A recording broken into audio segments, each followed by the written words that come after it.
Thanks for taking the time to talk with us today.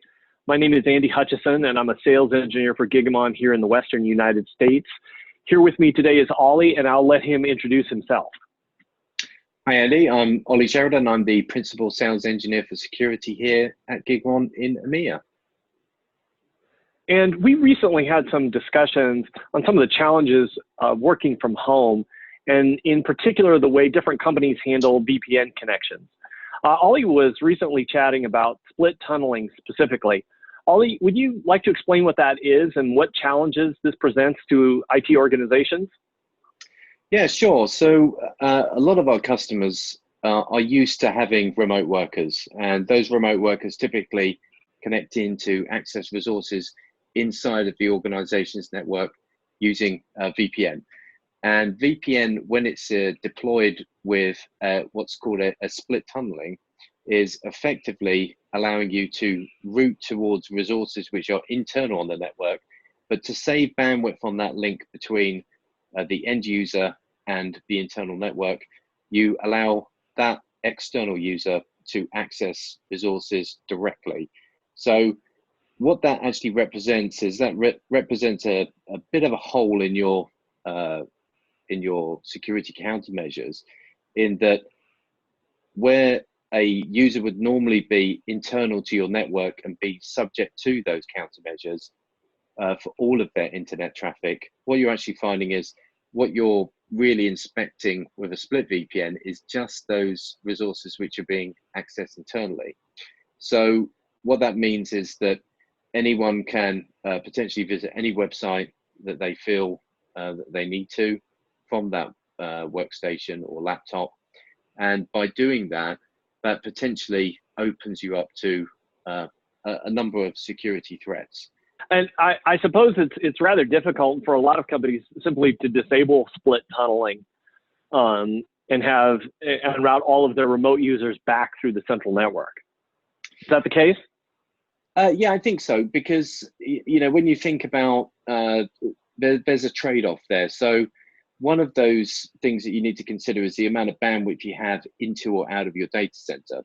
So where you would have maybe all of that traffic passing into the data center, and let's say you want everyone to pass through an internal proxy for that web traffic, you basically have to pull that traffic in over VPN, and then it has to go out again. So that's really sort of hairpinning that traffic, if you like, and effectively that's call it doubling your bandwidth, for sake of this conversation. So what a lot of people say is, well, our bandwidth is actually more precious to us than this countermeasure. Those remote workers, we actually trust them, and they're well acclimatized to working in the field. They understand the risks. But I think the big challenge with split tunneling, now that you have everyone inside who is now working outside and is potentially connecting in via VPN, is you have this issue where they're used to having this kind of safety blanket of tools and countermeasures there to protect them in their day-to-day activity on the internet, and that's actually not the case anymore. So that split VPN means that they can maybe go to websites that ordinarily they wouldn't visit when they were at work, be that what it may. But that does actually represent an opportunity for a threat actor to take advantage of that decreased amount of security, and as a consequence, potentially use that, for their own purposes of, gaining access to resources or intellectual property. Okay, thanks, Ollie. In that regard, how do you see some companies taking advantage of metadata and the like to see which applications are actually running in their network? So metadata is an interesting concept, because metadata gives us a lot of information at a very high level about who's talking to who, which applications are talking to which servers, and whereabouts they're going. So we can get a really good understanding about what is the norm on the patterns of application activity through that VPN, which is deemed normal by our regular remote users, if you like. But now we've kind of turned the organization inside out, and we have a lot of people who are working remotely, who previously would be in the office, we can get a good understanding about what resources they're accessing and what applications that they're using.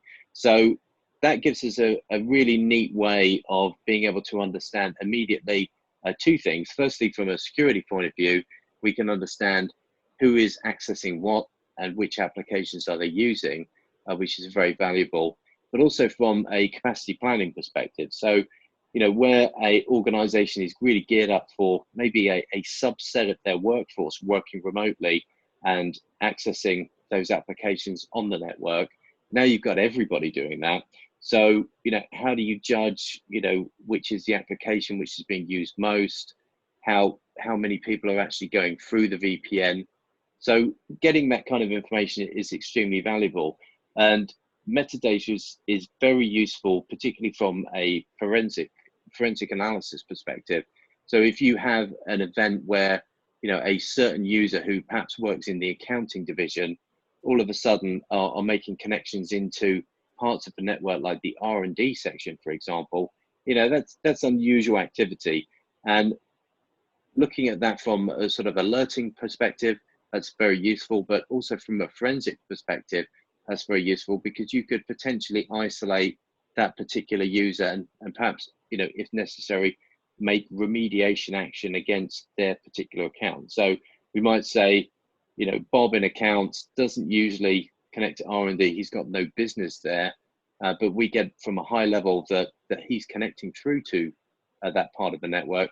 We can actually say, well, let's suspend Bob's account and fix that problem, or pull his laptop in and get that resolved. So, you know, that's very useful. And that metadata, you know, isn't just about the apps, it's also about the user. So we can gain NTLM authentication information from that, as well as Kerberos authentication information.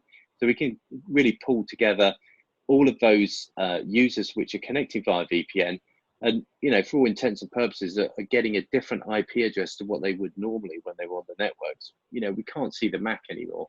So associating that, right, you know, what's really, you know, kind of DHCP type of address, which is being assigned by VPN, we can understand, you know, which user is connecting to what, and having that historically available in that compact format using metadata is very useful, particularly from a detection perspective, but also from a forensic analysis perspective, if you wanted to look over a potential attack which has occurred in your infrastructure. Okay, brings up an interesting question. What would you say the impact of, you know, because we're talking about VPN, a lot of that's encrypted in various forms, the impact of encryption on metadata, and some of those companies that want to collectively throw their hands up and say, well, it's all encrypted, what should I do? Yeah, well, that's an interesting thing, and a lot of threat actors have really tied their horse to that wagon of encrypting the data, because, you know, well, I mean, you laugh, but, you know, a lot of people are looking at that and saying, well, a lot of organizations think that data is encrypted, therefore it's safe, therefore that can circumvent all of my countermeasures, you know, like your IPS and things like that. And yeah, you know, if you're encrypting it, yeah, that's probably okay. But a lot of these threat actors are now looking at that and saying, well, let's encrypt our data as well, you know, and there's a whole load of certificates and things like that you can use. Obviously, you can create your own self-signed certificates. So by pushing that kind of information via SSL or TLS and pushing that through the network, they can potentially avoid detection. So yeah, decrypting that is really key. And, you know, if you have any, you know, unusual activity in terms of encryption, I mean, there's actually a lot of information you can pull out on metadata, such as things like the certificate issuer and so on. You can actually look for unusual SSL activity. So, for example, if I see a large number of self-signed certificates being used on the network, you know, that may indicate that I have a malware outbreak on the network.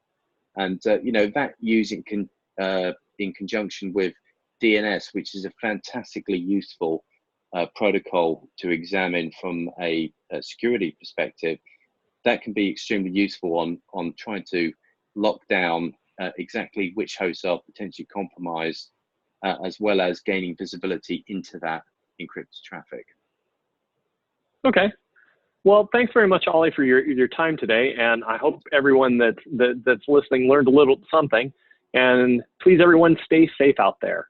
Thanks again. Thanks, Andy. Appreciate it.